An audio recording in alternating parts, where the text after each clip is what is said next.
नमस्ते दोस्तों, मेरा नाम है सी अक्षय खंडेला और आज हम बात करने वाले हैं एलआईसी आईपीओ के बारे में, जिसका रेड हेरिंग प्रोस्पेक्टस जो होता है, ड्राफ्ट रेड हेरिंग प्रोस्पेक्टस, वो आज सबमिट होने वाला था।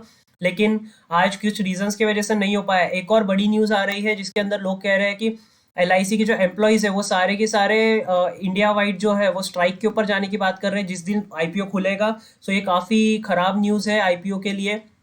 हम लोग सबसे पहले बात कर लेते हैं कि आज जो है, जैसे कि रिपोर्ट्स पहले बता रहे थे कि एलआईसी का जो आईपीओ है उसका जो ड्राफ्ट रेड हेरिंग प्रोस्पेक्टस जो होता है, वो ड्राफ्ट रेड हेरिंग प्रोस्पेक्टस का मैं एक वीडियो बनाने वाला हूँ जिसके अंदर मैं कवर करूंगा क्या होता है। बट मोटा मोटी मैं आपको बताता हूँ कि ड्राफ्ट रेड हेरिंग प्रोस्पेक्टस जो एक डॉक्यूमेंट होता है जो आपको सबमिट करना होता है आपके सेबी के पास में, कि उसके अंदर सारी डिटेल होती है कि भाई किस रीज़न की वजह से हमें फंड्स रेज करने हैं और उसमें क्या क्या रिस्क इन्वॉल्व होगी, कि कैसे कैसे मनी का हम यूज़ करने वाले हैं, वो सब चीज़ें उसमें हम या तो प्राइस बताते हैं या फिर प्राइस हम लोग डिटरमाइन लेटर करेंगे, ऐसा करके बाद में डिटरमाइन करेंगे, ये भी बताते हैं।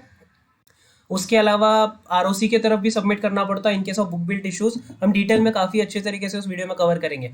जो रेड हेरिंग प्रोस्पेक्टस होता है वो आज सबमिट करने वाले थे जिस हिसाब से रिपोर्ट्स बता रही थी पहले, बट अनफॉर्चुनेटली आज सबमिट नहीं हो पाया। अब वो नेक्स्ट वीक में जाने वाला है।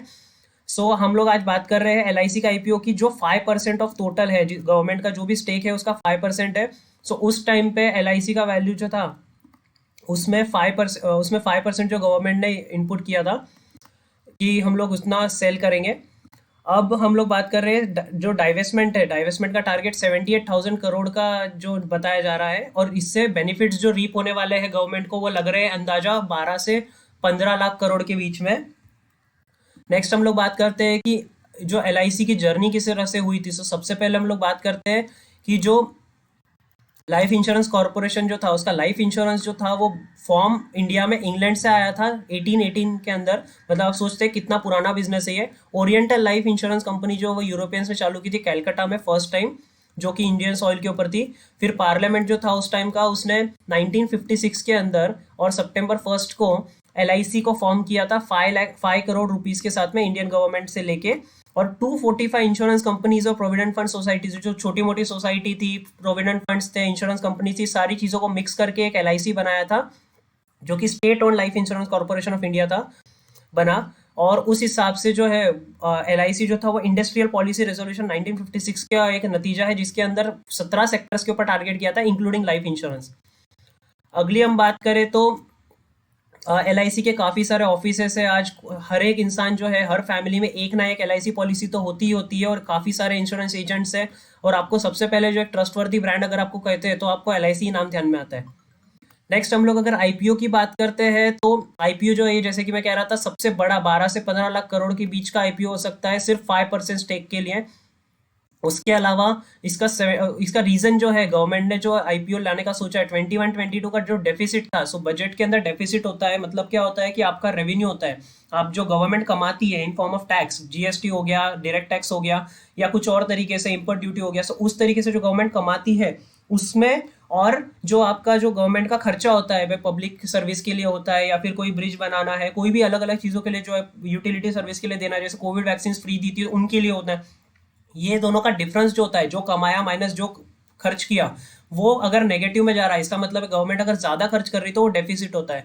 गवर्नमेंट ने टारगेट किया है कि वो जो डेफिसिट है उसको इसका एलआईसी आईपीओ से थोड़ा सा ये लोग ये कर पाएंगे, कम कर पाएंगे। अब हम लोग बात करते हैं कि सबसे पहले एलआईसी में आईपीओ में अप्लाई क्यों करना चाहिए। हम लोग को ध्यान में आता है कि यार सभी कह रहे हैं यार एलआईसी काफ़ी बड़ा है, काफ़ी अच्छा है, लेकिन अप्लाई क्यों करना चाहिए। आप देख सकते हो एलआईसी का टेंटेटिव ये दिखाया है कि एलआईसी का इन्वेस्टमेंट किस में है। मैं आपसे ये बात कर रहा हूँ एलआईसी ने किस में इन्वेस्ट किया है। Canara bank, bank of Baroda, Biocon, Indian overseas bank, आप देख सकते हो कि इतनी टाइटन, ये सारी कंपनीज में एलआईसी ने इतना इतना परसेंट शेयर होल्डिंग किया हुआ है। अब आप बोलोगे कि एलआईसी, मतलब अगर आप एलआईसी में अप्लाई करते हो तो आप ये सारे कंपनीज में ऑटोमेटिकली अप्लाई करोगे, जैसे म्यूचुअल फंड करता है कि आप म्यूचुअल फंड पर अप्लाई करते हो और अपना वो जो कंपनी है म्यूचुअल फंड कंपनी वो अपने आप में ही सब में ये करती है। तो एक तरह से ये आप इसमें अप्लाई करोगे तो सारे के सारे इसमें अप्लाई करोगे। उसके अलावा एलआईसी जो है उसका कोई पीयर नहीं है, जैसे कि आज एलआईसी जो है इतनी बड़ी कंपनी है इंडिया की और गवर्नमेंट ओन्ड है सबसे पहले तो आगे जाके बढ़ने ही बढ़ने वाला है। जैसे कि मैं कह रहा था कि आज हर एक के पास में एक ना एक एलआईसी पॉलिसी तो है ही। आप जिस चीज़ को एक्चुअली यूज़ कर रहे हो, जैसे आप अगर फ़ोन यूज़ कर रहे हो तो उस कंपनी में इन्वेस्ट करने का ज़्यादा सेंस बनता है। नेक्स्ट हम लोग बात करते हैं कि आपको क्या चीज़ें ध्यान रखना है आईपीओ के लिए, आपके पास में क्या चीज़ होनी चाहिए या क्या नहीं होनी चाहिए जिसकी वजह से आप एलआईसी में अप्लाई कर पाओगे या नहीं कर पाओगे। सो सबसे मेन आपको दो चीज़ें ध्यान रखनी है। अगर आप पॉलिसी होल्डर है और आप उसमें एलआईसी ने एक चीज़ लाई है, मैं आपको क्लियर कर देता हूँ कि नॉर्मली आईपीओ के अंदर आपको अप्लाई करने के लिए सिर्फ डीमैट अकाउंट लगता है, दैट्स इट। उसके अलावा आपको कुछ नहीं रहा तो चलेगा। लेकिन एलआईसी के इसमें आपको एक और कैटेगरी दे रहे हैं वो लोग कि नॉर्मल होल्डर्स के अलावा एक पॉलिसी होल्डर कोटा भी दे रहे बोलो। पॉलिसी होल्डर कोटा का मतलब ये है कि पॉलिसी जो है होल्डर वो लोग अपना पैन कार्ड जो है उसके वाया वो लोग अप्लाई कर सकते हैं और उनके पास अगर डीमैट अकाउंट है तो। सो दो चीजें बोल रहे हैं ये लोग। फर्स्ट थिंग है कि आपका जो पॉलिसी है, पॉलिसी को आपको लिंक करना होगा आपके पैन से अगर आपको अप्लाई करना है तो। दूसरी चीज आपके पास में डीमैट अकाउंट होना चाहिए। बस इतनी ही दो चीजें बोल रहे हैं। नॉर्मली आपका सिर्फ डीमैट अकाउंट में काम हो जाता है। यहाँ पर ये लोग कह रहे हैं कि आपको पॉलिसीज को लिंक करना है। अब हम बात करते हैं कि आप किस तरीके से लिंक कर सकते हैं या किस तरीके से कर सकते हैं। सो एक क्लैरिफाइड एग्जैक्ट आपको सेंटेंस बता देता हूँ कि अगर आपको पार्टिसिपेट करना है किसी आईपीओ के अंदर एलआईसी के, तो पॉलिसी होल्डर को इंश्योर करना पड़ेगा कि उनका बैंक डिटेल जो है वो कॉर्पोरेशन के रिकॉर्ड में मतलब लिंक हुआ है। उसके बाद पॉसिबल तभी होगा अगर आपके पास में वैलिड डीमैट अकाउंट है। तो ये इसलिए आईपीओ का काफी एडवर्टाइजमेंट भी चल रही है कि आप लोग लिंक करिए।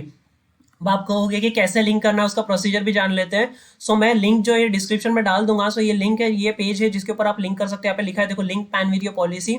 इसमें सबसे पहले आपको एंटर करना है, ये पेज जैसे ही आप ओपन करोगे सबसे पहले आपको एंटर करना है date of birth. Date of birth enter करने के बाद में आपको आपका जेंडर सिलेक्ट करना है, आप मेल है फीमेल है, अदर है। ईमेल आईडी डालना है आपको, आपका ईमेल आईडी जो है xyz@gmail.com, जो भी आपका ईमेल आईडी रहेगा वो डालना। उसके बाद में आपको एक पैन नंबर डालना है आपका, जैसे जो भी रहेगा। मेक श्योर आप ये सारी चीजें प्रॉपरली डालें, बिकॉज इसके अंदर आप गलती करते हैं तो आपका लिंक नहीं होगा और गलत तरीके से होगा, फिर वो रिजॉल्व करने में आपका टाइम वेस्ट होगा और नेक्स्ट वीक ही आईपीओ आने वाला है। सो आप देख लीजिए। उसके बाद पैन के ऊपर जो नाम लिखा है एग्जैक्टली जैसे आपका अगर नाम लिखा है, जैसे मेरा नाम है अक्षय खंडेलवाल, तो आपको एग्जैक्टली अक्षय खंडेलवाल अगर पैन पे है तो वो लिखना है आपका। अगर पेरेंट का नाम है तो वो लिखना है साथ में। जो भी लिखा है एग्जैक्टली उसी स्पेलिंग में लिखना है। यहाँ पे आपका मोबाइल नंबर एंटर करना है जो आपका इनकम टैक्स पोर्टल पर रजिस्टर्ड होगा या आपका जो जनरली आधार नंबर के साथ में लिंक्ड होगा, वो मोबाइल नंबर डालिए। पॉलिसी नंबर आपके पास में, सही से हम लोग पॉलिसी होल्डर की बात कर रहे हैं लिंकिंग की, तो आपका पॉलिसी नंबर जो होगा आपके पास में पॉलिसी होगी उसका नंबर लीजिए। अगर नहीं है तो आप आपके एजेंट से बात कर सकते हैं या फिर आपकी पॉलिसी ओपन करके चेक कर सकते हो। नंबर लिख के ऐड पॉलिसी कीजिए। वो होने के बाद में आपको यहाँ पे डिक्लेरेशन सबमिट करना है। यहाँ पे टिक मार्क पे क्लिक करना है कि मैं ये डिक्लेयर करता हूँ कि ये जो मैंने पैन दिया है ये मैं मेरी मर्जी से दे रहा हूँ, वॉलंटरीली दे रहा हूँ, और मैं मेरी रजामंदी देता हूँ कि आपका जो पैन है वो मतलब मेरा जो पैन है वो आप लिंक कर लीजिए इससे, जो भी पॉलिसी मेंशन की है ऊपर। सो आपको एक से ज्यादा करनी तो भी ऑप्शन है इसमें। उसके अलावा मैं ये भी कंसर्न देता हूँ, कंसेंट मतलब मैं अग्री करता हूँ कि हाँ ठीक है, मेरा जो पैन है वो वेरीफाई कर सकते हैं इनकम टैक्स डिजी लॉकर के वाया। सो डिजी लॉकर जो है वो आपकी एक डिजिटल सर्विस है जो इनकम टैक्स ने स्टार्ट की है। उसके अलावा सारी सारी चीज़ों के लिए अलाउंस ले ले रहे हैं वो लोग, एक्सेप्टेंस ले ले रहे हैं वो लोग कि भाई मेरा जो पैन डिटेल्स है वो किस लिए यूज़ होगा, वो भी बताया है कि भाई सिर्फ आपके वैलिडेशन केवाईसी के लिए यूज़ होगा all over India. LIC hold नहीं करेगा किसी भी ऑफिशियल्स को रिस्पॉन्सिबल अगर मैंने गलत इन्फॉर्मेशन दी। तो सपोज अगर आप ये चीज़ किसी एजेंट के वाया करवा रहे हो और कुछ गलती होती है तो एलआईसी की गलती नहीं है। इसलिए मैं कह रहा हूँ कि आप ये प्रॉपरली फिल कीजिएगा। एक बार ये हो गया तो आपको ये कैप्चा डालना है। कैप्चा जो है ये प्रॉपरली डालना है। जैसे यहाँ पे मैं देख पा रहा हूँ OBQ है, ये QGH4। तो ये कैप्चा डाल के मैं ओटीपी गेट ओटीपी पे क्लिक करूंगा। जैसे ही मैं इस पे क्लिक करता हूँ यहाँ पे आपका जो मोबाइल नंबर प्रोवाइड किया है उसके ऊपर आपको एक लिंक आ जाएगी और एक ओटीपी आ जाएगा। वो ओटीपी आपको सबमिट करना रहेगा। जैसे ही आप ओटीपी सबमिट करते हैं यहाँ पे जो नीचे पेज खुलेगा, तो अभी मेरा नहीं होगा बिकॉज मैंने फील्ड्स नहीं फिल की है, बट जैसे ही आप वो करोगे वहाँ पे आपको एक ओटीपी आएगा। ओटीपी आपको सबमिट करना है और क्लिक और सबमिट के ऊपर क्लिक कर देना है बस। और आपको एक मैसेज आ जाएगा कि yes your PAN has been linked with the policy. इतना ही करना है आपको। मेक श्योर आप ये करके रख लीजिए। और आपका एक डीमैट अकाउंट भी होना चाहिए। डीमैट अकाउंट आपका नहीं है तो मैं उसके लिए भी आपको बता दूंगा किस तरीके से ओपन करते हैं डीमैट अकाउंट, वो हम लोग अलग वीडियो में कवर करेंगे। But yes, this is it about the LIC IPO। आपको कुछ डाउट्स है तो आप मुझे पूछ सकते हैं कमेंट्स में। बट येस, अभी के लिए जो सिचुएशन लग रहा है कि LIC एम्प्लॉयज स्ट्राइक के ऊपर गए हैं तो ये अच्छी खबर नहीं है मार्केट के लिए।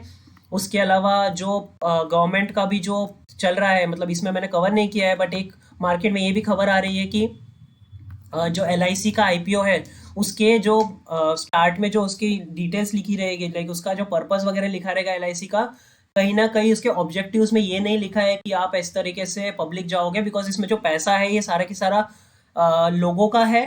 तो लोगों का अभी तक यही होता है कि लोगों का जो पैसा है वो बोनस वगैरह के तरीके में या इस तरीके से जो भी होल्ड करते हैं उस हिसाब से, या फिर मतलब उसका पर्पस जो है वो सेफ्टी और सिक्योरिटी प्रोवाइड करना है। सो इस हिसाब से LIC IPO की उलझनें बढ़ सकती है। ये तो बाकी हमको पता चलेगा आगे जाके। बट यस, आपको आपको वीडियो अच्छा लगा हो तो बताइए मुझे। Thank you so much, take care, happy investing, bye bye.